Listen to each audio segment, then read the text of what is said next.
Vediamo se sono pronti i miei spaghetti cinesi. Senti codolino.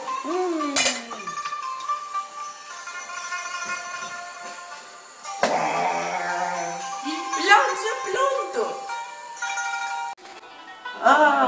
Sto preparando spaghetti cinesi, dovrebbero essere pronti.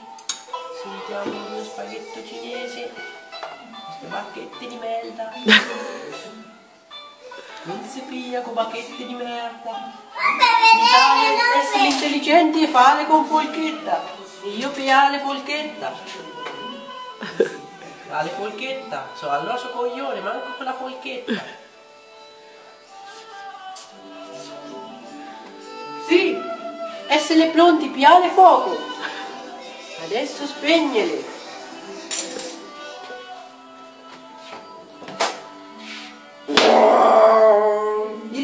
La cena è pronta!